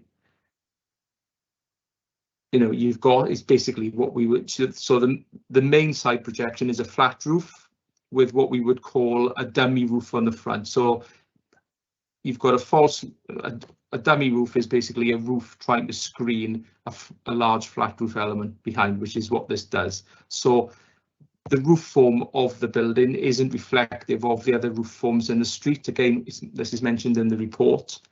So it's a combination of the scale, the mass, the roof form, and the eaves height, which are the elements which we are not happy with, really, Councillor Lewis, which obviously leads us to be of the view that the proposal is harmful to the visual amenities and character of the conservation area. But as mentioned earlier, we fully accept it is subjective. So clearly you may have a different view on this. Chris, there was, I don't know if we can answer Councillor Jeffrey's. Sorry, yeah. Sorry. Yeah, so again, looking at site, I think it was accepted on site that the building will require the excavation of the material at the back of the site. Now, how that will be removed, I'm not sure. I'm assuming you're going to have some relatively heavy duty machinery in there to excavate that. And obviously there will be a high level of vehicle movements back and forth to remove that material from the site. So during the construction phase of the development, there will inevitably be a lot of noise and disturbance to neighbours and other local residents. However, those issues do not really form a reason within which we can refuse the application. I mean, it's generally accepted in planning terms that the construction phase of the development will have an impact on neighbours in terms of noise and disturbance and so on, but we cannot really refuse the application on those grounds. Whether there will be any damage to neighbouring properties, obviously, I don't know the answer to that, but if the excavation of the material did result in damage to any neighbouring property, that in essence would be a civil matter that would need to be resolved between the parties concerned. It's not a reason for us withholding planning permission. Thank you very much. I got no other hands up, but I did have, well, we have all had an email from Mr. O'Brien, which he did ask me to read, but everyone has received this, yeah? So I take it that you've read it. So, okay then, well, no other hands up to speak. We can move to the to a vote on this, and the recommendation is to refuse, as you will see on page 109. Gareth, did you want to? Yep. Councillor Matthew Bailey. For. Peter Black. Against. Bill Downing. For. Alan Jeffrey. Mary Jones. Against. Mike Lewis. Against. Richard Lewis. Nicola Matthews. Against. Mike White. Andrew Williams. Against. And Paul Lloyd. For the recommendation, Chair. Thank you. Chair. Sorry, but 6 for the recommendation. Let's carry then. Okay. Thank you very much. Mike. You? Oh yeah, thanks. Okay, thank you very much. Okay, then moving on to item 3, over to Lambert's Road, and Hayley, and you can find it on page 111, members. Thank you, Chair. Good afternoon, members. This application has been submitted to modify an existing Section 106 agreement attached to a planning permission granted in August 2003 for the development in relation to plot D1A Swansea Waterfront for the construction of 2 4-storey blocks comprising of 54 flats which are currently managed by a registered social landlord. The application site is identified on the aerial photograph now shown on the screen and in the central location noted as Lease Hafren. The application proposes to add a new condition to include a mortgage exclusion clause into clause 1 of the 3rd schedule of the existing Section 106 agreement for the site. The mortgage exclusion clause would enable registered providers to provide for circumstances where a registered social landlord defaults on loan payments or other loan mortgage terms and a mortgagee takes control of the registered social landlord's interest in the affordable units as assets against which their loan is secured. A mortgage exclusion clause would also enable the local authority or an alternative nominated registered social landlord to be granted an interest in the land and therefore increase the likelihood of a transfer of the social rented units only within a stated period of time. It would also prevent social rented units being sold on the open market. Members are advised that the original obligation still serves as a useful purpose in that the affordable housing is still required, as the planning purpose for the Section 106 agreement was to secure the percentage and makeup of the affordable housing, and this will not change. The planning purpose would therefore still be served by the proposed modification, and there would be no monetary devaluation. However, as plot D1A of the SA1 waterfront development forms part of the wider development defined by the red line boundary under the previous permission granted in August 2003, it is considered more appropriate that the local authority enter into a standalone Section 106 agreement relating to units 1 to 54 Lease Havran, Lambert Road only. Members are advised that the local authority have previously entered into individual Section 106 agreements incorporating mortgage exclusion clauses elsewhere on SA1 and these are now included as standard in new Section 106 agreements. Accordingly, it's recommended that a new Section 106 planning obligation be entered into to allow the inclusion of a mortgage exclusion clause in respect of social rented units only and relating to numbers 1 to 54, Llys Havron, Lambert Road, SA1, Swansea Waterfront, plot D1A only. Thank you, Chair. Thank you very much. Any member wish to speak? No? So, yeah, carry on. Can you put that in plain English, please? We're completely confused. Basically, councillor, it's to prevent, not that this ever will happen because registered social landlords are very secure. If at any point they defaulted on a mortgage payment, it would prevent the mortgagees kind of taking hold of those properties and possibly reaping their money back and putting those kind of properties on the open market. So it's to prevent that from happening and then to move to kind of another registered social landlord or the council to ensure that the affordable housing is secured and delivered. Does that make more sense? Yeah, we have had a small number of these recently, haven't we? Yeah, I think so.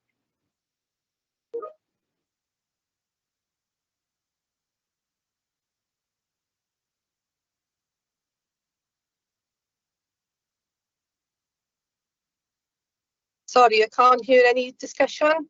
Fault, sorry. Yes, I was speaking without the mic. Oh, okay. Yeah, I can see.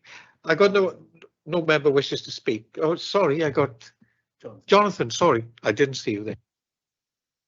Thank you, Chair. I just wanted to add to Hayley's comment is that the council have received comfort from Welsh Government that in the event of the social landlord going to liquidation or defaulting, that they would step in to cover that, but that only applies to the social rented units, as been explained. So that is why this clause that is being introduced now will only affect the social rented units where the council have had comfort from Welsh Government. Thank you, Chair. Thank you for that. I still know what was to speak. We can see, as I say, the recommendation there is that that a new Section 106 planning obligation be entered into. So, Councillor Matthew Bailey. 4. Councillor Peter Black. 4. Phil Downing. 4. Alan Jeffrey. Mary Jones. 4. Mike Lewis. 4. Nicola Matthews. 4. Mike White. 4. Andrew Williams. 4. Paul Lloyd. 4. That's unanimous, Chair. Barrett, thank you very much. Thank you, Chair. Thank you. And then so we can move on to item 4 then, which is Hebron Road. And that's yours, Andrew. Yeah, thank you, Chair. Ian's got a presentation to run through on this. Just to start off with, there are no updates on this application. So the application is being reported to Planning Committee as a technical departure to the development plan. The application site is a 2-storey end of terrace property indicated in red. You can see it's got a bit of a kinked footprint and a long rear extension leading to a rear amenity space. The site is located in a residential area on Hebron Road and was formerly occupied by the Collier's Arms, although the pub has been closed for several years. There have been previous applications for various residential uses on the site which have been refused as a result of the potential flooding and the nature of a residential use at this site, which is considered to be highly vulnerable. So the top right is just an aerial image of the pub indicated with the red arrow. You can note there's 3 dormers on the front elevation. You'll also be able to see the river on the right hand corner of the screen. If you can go to the next slide, please, Ian. Thank you. So the top left is the front elevation of the pub. You'll note that it's got an asymmetrical fenestration on the front elevation. So on the left hand side there are 2 windows at ground floor and 2 at first, whereas on the right hand side there's only 1. The bottom right is a view south along the frontage with the roof of the pub just poking above the adjacent property on the right hand side of the screen. This is on a corner, so you'll note the single yellow line along the frontage to restrict parking. And the bottom left view is the opposite view of this, with the pub on the left hand side. There's a marginal gap between the adjacent property and the pub, which would provide access to the rear for one of the dwellings. If you go to the next slide, please, Ian. Thank you. This is the existing layout. So you've got floor plans at the top, and on the top left-hand corner, you've got the existing ground floor layout of the pub, which had the main bar at the top, which is at the front, access directly off Hebron Road, and then there was a function room at the rear in the projection, with a kitchen, toilets, and other facilities to the rear. The middle floor plan shows the existing first floor plan with residential accommodation comprising a kitchen, living area, dining room and 2 bedrooms, one in the roof space of the rear projection. And the top right floor plan shows the 2 bedrooms, further 2 bedrooms within the roof space above the main part of the building. The bottom left is the existing front elevation, and the bottom right is just an existing side elevation with the roof of the rear projection proposed to be removed, and the flat roof element at the end to be demolished. If you go to the proposed layout, please, Ian. Thank you. So the building would be split through the middle to create 2 separate 3-storey dwellings, both with direct access from Hebron Road. So both dwellings would have an open plan living area with another window introduced on the front elevation into house 1 and a kitchen diner in the rear wing. Each dwelling would have a rear amenity space with space for cycle parking and refuse, and as I've said, house 2 would also have a side access and entrance. If you can go to the next slide, please, Ian. Thank you. These are the proposed floor plans. So as noted above, the floor plans for each dwelling would be similar. Main living accommodation at ground floor shown in the top left-hand corner at the front, and then the dining kitchen area at the rear. At first floor, each property would have 2 bedrooms, each with windows either on the front or the rear, and there are new glazed lanterns would be installed on the rear projection, the flat roof element, to provide light into the kitchen and dining area. A further bedroom would be located in the roof space for each property, which is shown on the right hand side, with 2 new dormer windows serving the stairwell on the rear. If you can go to the elevations, please, Ian. Thank you. The top right hand elevation is the proposed front elevation. You'll notice there's a new door proposed to serve house number 2 instead of an existing window, and 2 new windows are proposed on the right hand side to replicate the design of the left hand half of the property and provide more natural light into the living area at the front of the dwellings. The bottom right is the existing rear elevation, just showing it with a pitched roof, and the bottom left is the proposed rear elevation. So you'll note that that pitched roof is being removed, which will be replaced with the flat roof, incorporating a parapet wall and roof lanterns. You'll also note on that elevation the new windows and roof lights and dormers in the rear. If you can go to the next slide, please, Ian. This is the key one in terms of the flood maps. So the map on the left is the current development advice map that ties in with technical advice note 15 on flooding. So the previous 2 applications have been refused because they propose the residential use at ground floor, which is considered to be highly vulnerable in an area identified as a C2 floodplain without flood defences. The plan on the left shows the existing dam maps, but we have been informed that the dam maps are no longer being updated. Members may recall that Technical Advice Note 15 was due to be updated last year, and at that point the Welsh Government also introduced the flood maps for Wales, which were to accompany them. Now, whilst the TAN has been suspended for 18 months, the flood maps for Wales, as has been confirmed in the Dear Chief Planning Officer letter of December 2021, to be the most up-to-date flood information that we have, based on updated modelling, and therefore they are a material consideration. Now, once again, you'll note the 2 areas of blue are the flood zones 2 and 3. But you'll note that the red arrow shows that the site is no longer within the floodplain, and therefore it's no longer a constraint in relation to flooding from rivers or the sea. In terms of the application, 4 letters have been received raising issues over privacy concerns from new windows, highway safety concerns given the restricted highway to the front, and no formal parking being provided.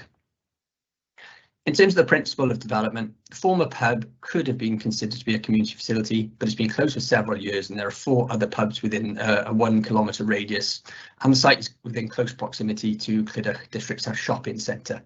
So within this context, the loss of the pub would not result in a demonstrable disbenefit to the community. The application has been re-advertised in the press as a departure, and the current consultation is ongoing, which is why you'll note the officer recommendation is to provide the Chief Planning Officer with delegated powers. There are no objections from the local highways authority on the basis of the fallback position use of the pub. You'll note that first floor is already used for residential purposes, so this is the introduction of 1 more residential use. There's cycle parking at the rear, and the site is in close proximity to the district centre, which is 243 metres to the north. The design and impact on neighbours is considered acceptable, and it's not significant in terms of the existing situation. No bats have been found in the building. The council's ecologist has raised no issues with the proposals, and neither have NRW in terms of ecology. In terms of flooding, NRW have not objected on the basis that the site is now outside of the flood zone on the most up-to-date flood maps for Wales, meaning there's less than a 0.1% chance of flooding in any given year. So the recommendation is to give the head of planning and city regeneration delegated powers to approve the application subject to conditions at the end of the consultation period, provided no new material considerations are raised. Thank you, Chair. Thank you, Andrew. Well, Councillor Bailey, you're one of the local members. Thank you, Chair. Mixed emotions there. I think I've got quite a few memories, or not memories, of the Colliers. It's been empty for a long time and it's derelict, and I think there's been ample opportunity for people to take that over as a pub and run it over the last 15 years or so. I think it's been empty. The flood map's a bit confusing. I've never ever known that to flood, and I think the river, although it looks close on the map, it's about 20 odd foot lower than the actual road level, so probably would need the ice caps to melt to get as far as that front door. The highways, I know there's no issue with highways because technically as a pub it would attract a lot more vehicles anyway. That area really is a dangerous spot in Clydach. There's been a couple of overturned vehicles in the last few months there, quite a few near misses. I know it's not linked to the application directly, but there is a link, and maybe there's something highways could look at in the future, as Hebron Road has single yellow lines on both sides, which technically allows vehicles to double park after 6 o'clock. So it would make sense if at least double yellow lines were put on one side of the road to stop that happening in the future. But overall, I'm in support of it. It'd be nice to see it used as something as opposed to its current state. Thank you, Councillor White. Yes, thank you, Chair. Yeah, obviously, we've seen by the picture there, this building is clearly dormant. There's definitely need for housing. And what I would and this need, and I think this building should be brought into beneficial use. But what I would ask, Chair, if possible, is could we perhaps have a condition on this because of its a village location? If perhaps the tenancy could be offered to people that are living local, is this a possible option, Chair? Just a thought. Okay, good. Oh, Councillor Down. Yeah, I agree with the local member. I show my age now, but I had a pint in that pub, but it was good. My sister actually lived opposite at one time, and obviously the canal is running alongside, and never known that to come out, and she must have lived there for 10, 12 years.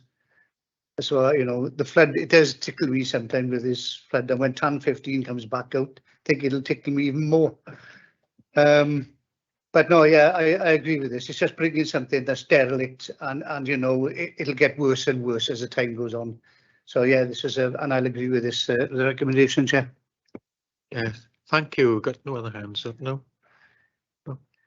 Thank you, Chair. I'll just come back in terms of Councillor White's comment. Unfortunately, there's no policy requirement for it to be the dwellings to be restricted either to local occupancy or affordable housing. They would both be open market dwellings. Thank you, Chair. All right, no, I can't see any other hands up. Well, look, members, you can see on page 131 that what the recommendation, as Andrew says, is to provide the head of planning and city regeneration with delegated powers to approve the application at the end of the formal consultation period, provided no new material considerations are raised. And those conditions. One question. Yeah, sorry. On that, Chair, is it not, I know it's happened, I think, was it last month or one of the other ones? Is it normal that we come here before the consultation time is up? Or is it something to do with 8 weeks or whatever? It's not normal to happen. In this case, because it's a departure, as we've gone through the consultation period, it's emerged that it would be a departure from the LDP based on the current policy, which is linked to the current TAN. So it wouldn't normally happen, but we've had to advertise it as a departure in the press, and that's why we brought it now, and that would be linked then to periods for determination. But as Andrew said, if there was objection, we would bring it back to members. So. Okay, no, I got no hands up to speak. We can see, as I said, you can see the recommendation there, so we will now take that vote. Councillor Matthew Bailey. For. Peter Black. For. Bill Downing. For. Alan Jeffrey. Mary Jones. For. Mike Lewis. For. Nicola Matthews. For. Mike White. For. Andrew Williams. For. Paul Lloyd. Yeah, for. Unanimous again, Chair. Yeah, indeed, thank you. And before we move on, Councillor Black, did you want to, because we're moving on to... I will leave the meeting. If you can invite me back afterwards, Chair, that'd be great. Yeah. Thank you. Okay, we'll give you a minute then. Okay, right, thank you. And next item 5 then is the Upper Bank application. Andrew? Yeah, thank you, Chair. This is me again. Once again, no updates on this application. The application seeks a variation of condition to extend the trigger point for the construction of the permanent access at Upper Bank. The application is being reported to Planning Committee as a Section 73 application when the original application exceeds the committee threshold. As this is a Section 73 application, the site boundary is the same as that originally submitted in the 2006 boundary, which is shown in the black and white on the left-hand side of the screen. The design of the permanent access itself is secured by another permission, and the local planning authority is currently considering another Section 73 application to amend the design of that access. So the approved access is indicated in red in the top right hand corner of the screen. So originally it was envisaged that there would be a roundabout entering off Nanton Way at the end of the access road and then serving the site. But there have been issues in that regard, and the current application seeks a priority junction off the road entering the site, which is being considered following the advice of colleagues in highways. So the design of the access is not being considered today, just the trigger point. So the application, 149 dwellings were permitted under the original scheme, and a further 107 dwellings have been approved as part of a subsequent scheme adjacent to the site. If you can go to the next slide, please, Ian. Thank you. You'll note this is a Google aerial image. The site is under construction at the present time. The temporary access is already in situ, noted as Vale Street on Google, and the location of the permanent access is visible to the north. If you can go to the next slide, please, Ian. Thank you. The top left shows the temporary access into the site off Nanton Way. So this is a Google image from last month. The top right shows the formal pedestrian crossing over Nanton Way, which is visible in the top left-hand photo in terms of location, just to get your bearings. And the bottom photo shows the access road into the site with the marked out pedestrian area on the right-hand side. If you can go to the next slide, please, Ian. So as part of the previous proposals, there was a temporary access plan which was approved.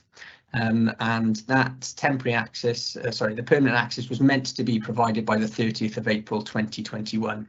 So the trigger to complete the permanent access is proposed until the 30th of April 2023. The red hatching shows the pedestrian pavements, the green hatching shows the pedestrian crossing, and the blue shows the extent of the previously approved temporary access road. There have been no neighbour objections to the proposal, and Highways have no objections either. The issue has arisen during technical approval. The local Highways Authority requested a redesigned access because they couldn't make the details work given the topography of the site, which has resulted in the requirement for a new planning application and then a new subsequent section 278 agreement as well. So the local planning authority is currently considering the revised application for an amended access. Since the previous application to amend the trigger to provide the permanent access was approved, the temporary access has been put in place. So as a section 73 application, it's also considered necessary to tie this permission to the original section 106 agreement. So the recommendation is one for approval, subject to variation to the section 106 and the conditions included in the report. Thank you, Chair. Yeah, thank you very much, Andrew. Any member wish to speak? No? Well, that's one of the local members that I could support the application, and no one else wishes to speak, so we can then move to the vote. When you're ready, then, Gareth. Yeah. Councillor Matthew Bailey. For. Phil Downing. For. Alan Jeffrey. For. Mary Jones. For. Mike Lewis. For. Nicola Matthews. For. Mike White. For. Andrew Williams. For. Paul Lloyd. Yeah, for. It's unanimous It's again. unanimous again. Thank you. Yeah.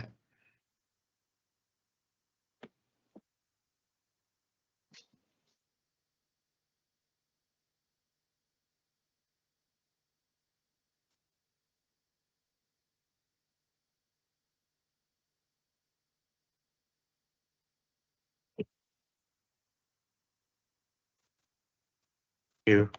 Okay, right. Moving on to item 6, that is the south of Fabian Way and plots P, C and PJ. And back to yourself, Hayley. Yeah, thank you, Chair. This application is reported to Planning Committee as it is major development and meets the threshold set out in the Council's constitution. This is a reserved matter submission to a previous outline consent granted in 2016, seeking approval of details for a new education and business building known as the Innovation Matrix Building, which is to be constructed to the west of the University Wales Trinity St David's facility known as the IQ Building, located to the right of the image on the screen and north of the library facing Kings Road. If you go to the next image, please, Ian, that's also the aerial image, so you can get your bearings a bit in terms of the application site. Next slide then, Ian, please. The proposal seeks to construct a 2-storey warehouse-type design building of approximately 3,000 metres squared. That will provide a specialist research facility as well as a learning and training space to students, local businesses and the wider community. The building layout is intended to be highly flexible internally, which will include conference facilities, office spaces, light industrial and engineering bays, and an ancillary cafe facility. Next slide, please, Ian.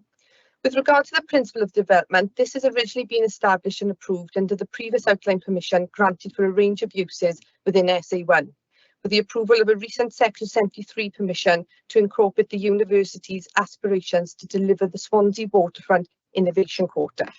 Next slide, please, Ian.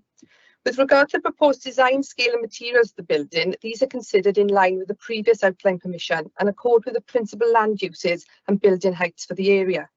The proposed building is considered to reflect the industrial, engineering and dockside character of Swansea and will integrate with the landscaping scheme developed during the first phase of the campus development. Next slide, please, Ian. Moving on to highways and car parking, the principle of the proposals are generally considered acceptable in this location, subject to safe and appropriate design of access and the master plan circulation. Swansea Waterfront currently has a number of existing temporary surface car parks, and the construction of the Innovation Centre will result in the loss of 50 car parking spaces, but this will be compensated for within the existing temporary surface car park located in front of the library building. However, there is a long-term car parking strategy for SA1 area, which will need to be considered as part of the future developments. The application also triggers a review of the previously agreed Section 106 agreement under the Section 73 application to deliver a surface level pedestrian crossing on Fabian Way. Following review, it was considered that the additional at-grade crossing over Fabian Way would not be justified, as it would require the removal of a significant portion of living fence, which was introduced specifically to address road safety issues on the corridor. No objections have been received in relation to this application either. Therefore, it is suggested that the payment would be better allocated to the improvement of existing facilities at the SA1 Fabian Way Gateway Junction. This would comprise of amendments to the inbound bus lane and left turn lane on Fabian Way, allowing the Langdon Road Toucan crossing to operate during the main road stage, significantly reducing delays to pedestrians and cyclists and improving cycling permeability and links to the park and ride on Fabian Way. There are also no drainage or flooding issues related to the site, and the application is recommended for approval, subject to the applicant entering into a deed of variation of the Section 106 agreement to provide improvements to the existing facilities at SA1 Fabian Way Gateway Junction and subject to conditions listed within the officer's report.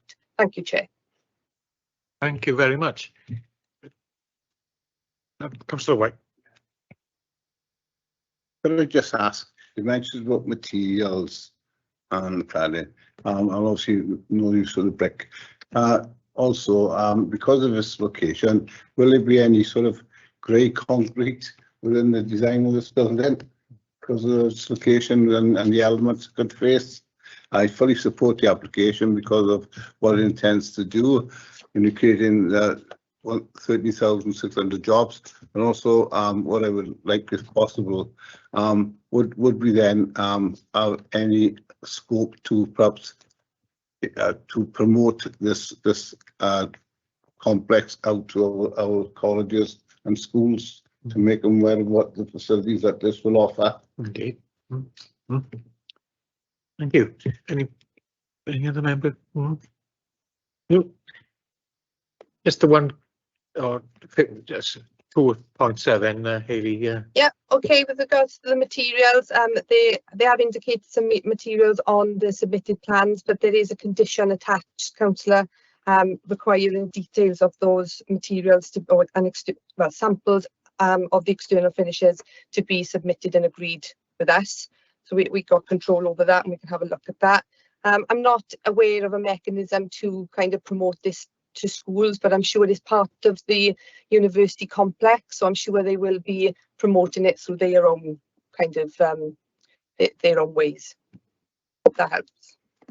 Indeed, yeah. I know that when the comprehensive school I'm involved with, there's a strong connection with Swansea University, so I guess that'll happen anyway.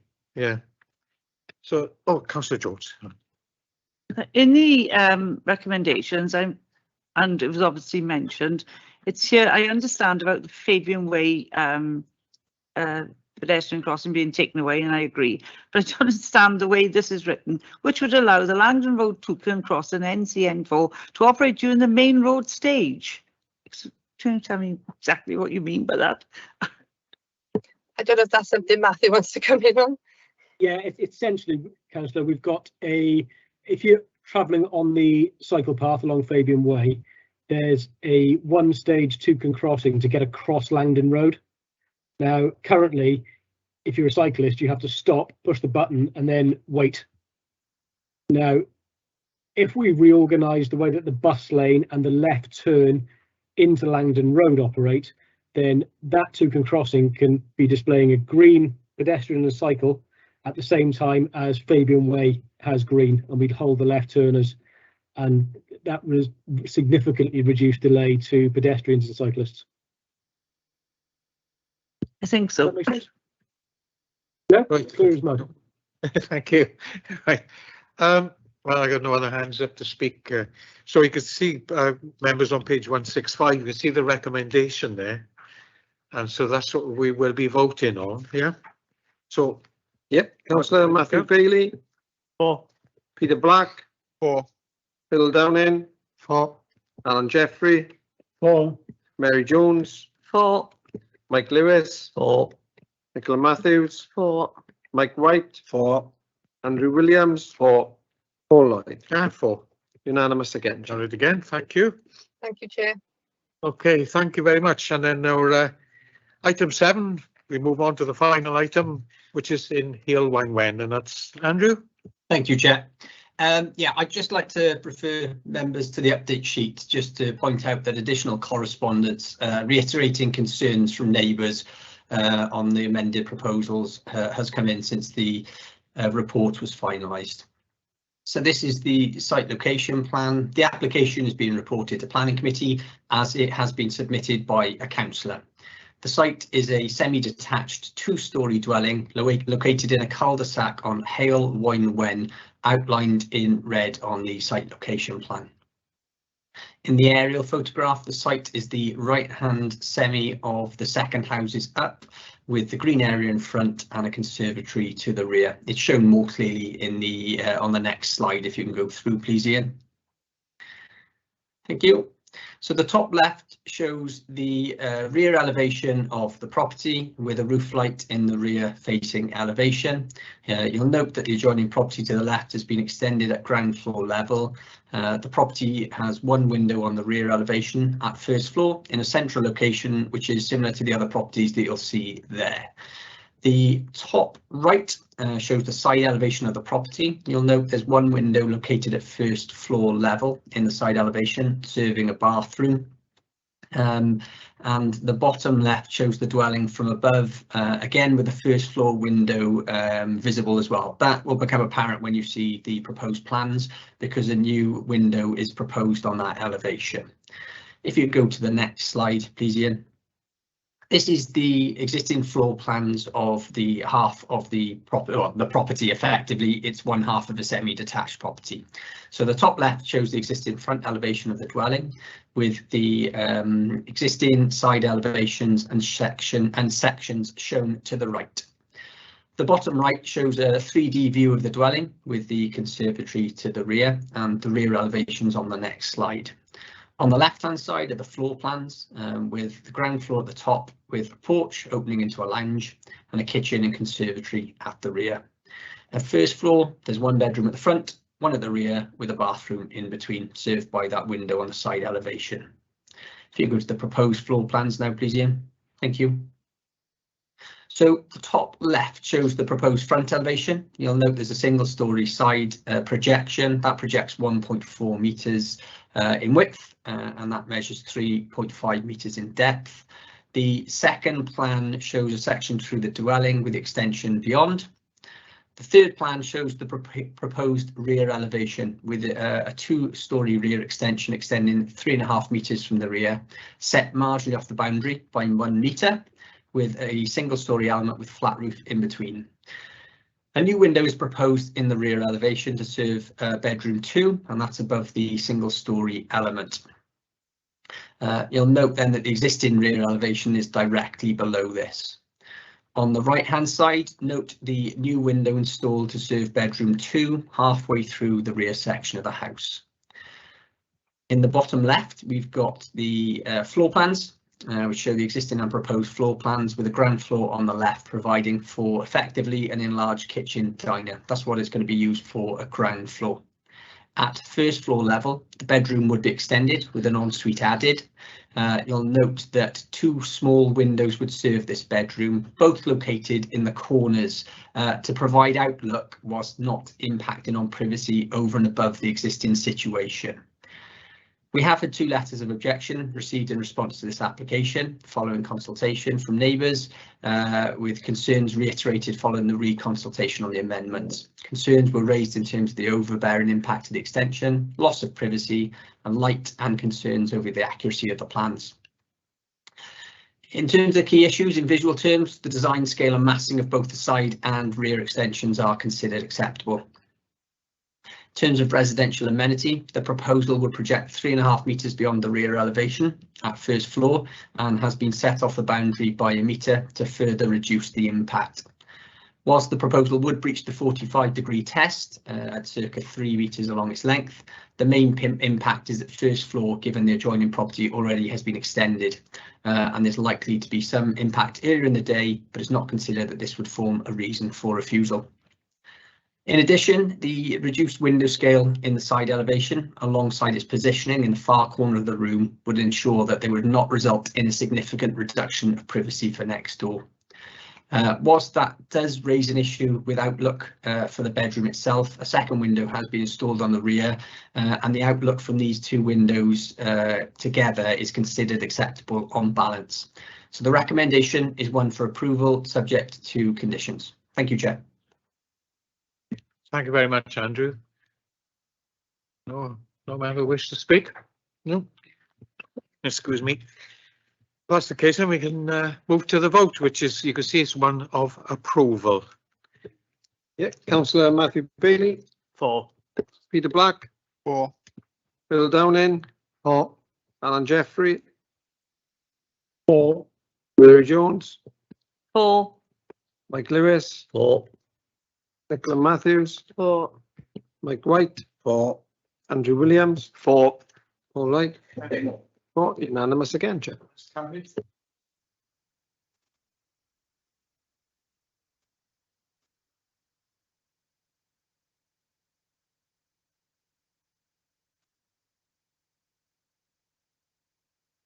Right, thank you all.